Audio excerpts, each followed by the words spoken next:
Hello and welcome everyone, I'm Madals and today I've got game number 1 of a best of 3. It's some Protoss v Protoss from a Chinese tournament and it is starring two very cool players. So, down in the bottom right, as the blue Protoss player from Team XMG, Mr. Yoan, it is, of course, ToD. And his opponent, down in the bottom left, the red Protoss player from IG, it is Jim. Now Jim has been making good waves in WCS America recently, so really cool to see him play. And of course ToD is a fan favourite from WCS EU, both casting and of course playing, and he's a pleasure to cast with, I've got to say. I've done it on a couple of occasions, and aside from the fact that he is genuinely a giant, casting with him is brilliant. The reason it's aside from him being a giant is because he makes even the normal size casters look tiny. I'm one of the shortest casters I think there is, and he's just like, "Hey ToD," like, to balance out the camera angles and stuff when we cast together at a live event. I sat on 2 chairs and he was still like a head taller than me. It was ridiculous. He's crazy big. Anyway, but he's a cool guy and he knows so much stuff about the game. He's really cool. Anyway, gateways coming down, because that is generally what you're going to be seeing in PvP. Gateways are quite essential to teching up and doing pretty much anything. Unless, of course, you want to make a nexus in your opponent's base, just for the fun of it. You can even photon overcharge it, though, without a gateway, to first get the cybernetic core, to get the mothership core out. So, yeah, gotta get a gateway. It's the only way you're going to win a game in PvP at some point. There is no other unless, of course, you cannon rushed. Okay, I'll concede that you could hypothetically win the game with a cannon rush where you would not need to make a gateway. But other than that, definitely need a gateway.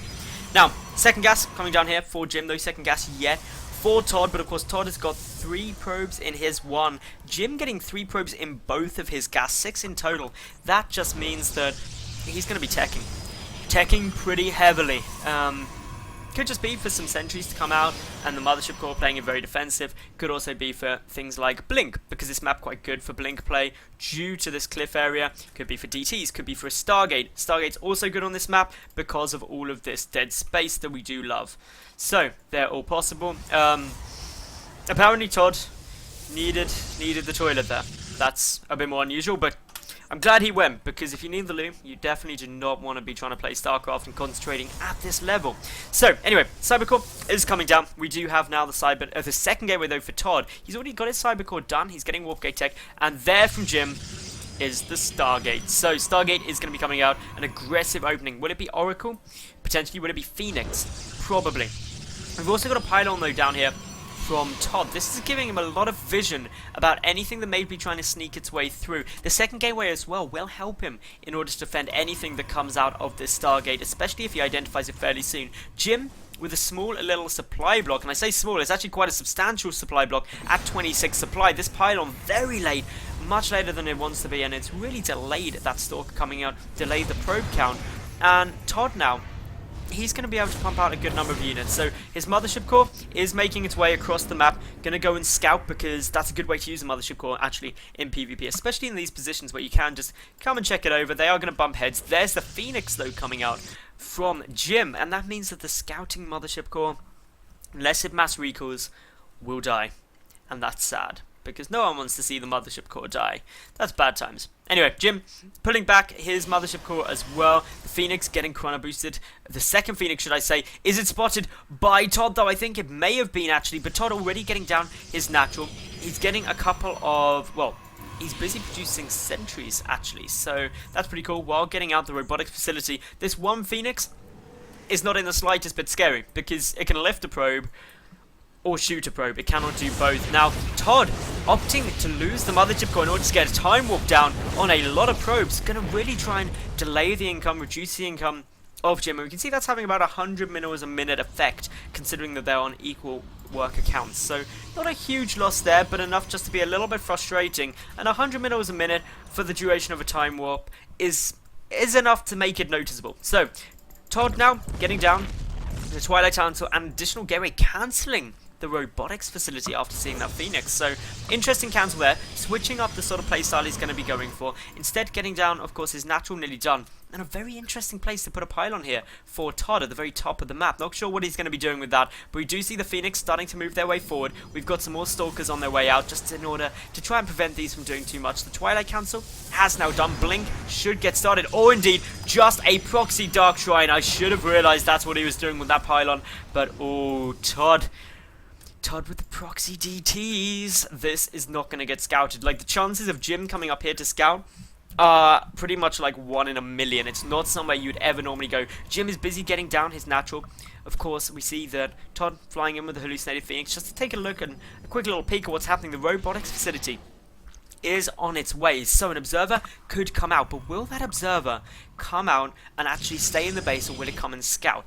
That's the important thing to know, because if it comes to scout, then yeah, that means that straight away, of course, Jim will know that, yes, the Twilight Council's down, which he's already seen, so he could be expecting DTs.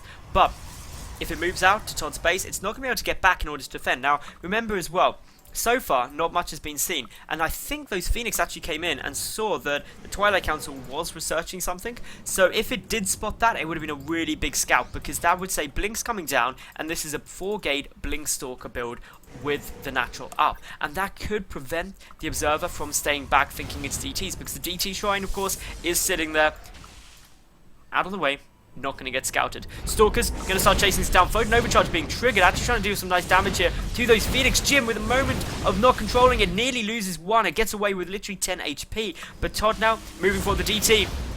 Gets taken down, and ooh, interesting that he moved it there and revealed it so early, especially with that observer. And of course now Jim is just going to keep that observer back, and the DT pressure is going to do nothing. Literally nothing killed by that DT as far as I know. So currently ToD losing about 600 to 100 resources of his opponent, but these Phoenix getting daringly low and still continuing to poke in and out. So brave move there by Jim, just trying to get as much use out of these Phoenix as possible. Both players tied at 36 probes apiece, so not much difference there between them. ToD is getting down his Forge. Blink, of course, is done for him, but he's not revealing it quite yet, and I think that's a wise move, because he doesn't want to give away that he's got Blink until the last possible moment.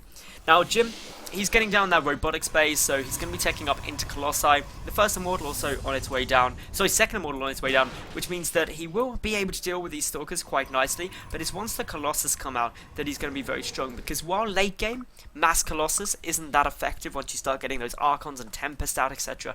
Well, mid game, Colossus are very powerful, incredibly strong. We did have a DT warp in there to allow an Archon to start getting made. One of these Phoenix is going to get taken out now. That's the first one down, and of course with only 3 Phoenix left, that makes them quite a bit less effective.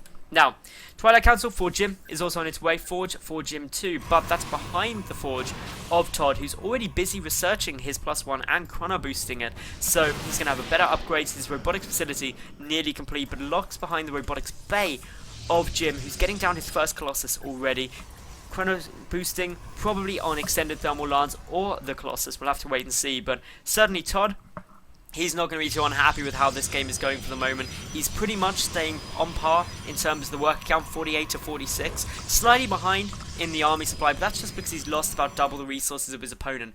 But it's enough to mean that actually ToD isn't out of this game. He's got +1 coming down around 30 seconds quicker than that of Jim, and he's going to be trying to utilize that going into the mid stages, where hopefully he's going to be able to deal some nice damage and actually use that +1 advantage to get some good trades, because before the Colossus count gets up too high, ToD can still engage this, especially with Blink, but once you start getting 3-4 Colossus out, ToD is going to need his own Colossi in order to engage that effectively, even with those Archons, even with an upgrade advantage. So, ToD just positioning his army, where he's got some Stalkers in his main, and an natural ready to deal with these Phoenix. Ooh, the Phoenix being quite brave there, moving on up, could have got taken down. Again, if Blink was utilized, ToD could probably pick up these Phoenix, but he doesn't want to use it quite yet. Doesn't want to. I don't think he's giving it away at the moment, at least to Jim, who is getting his own Blink down.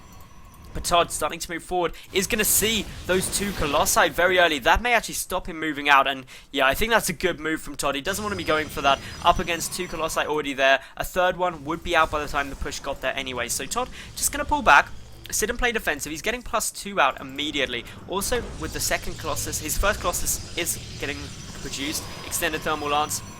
That's coming down too, but look at this push from Jim. Actually looking fairly scary. He's ahead 61 to 47 army supply, but ToD with the option of a photon overcharge isn't necessarily going to lose this engagement, especially if Jim is a bit too greedy and moves up too fast. Meanwhile, a DT getting warped in.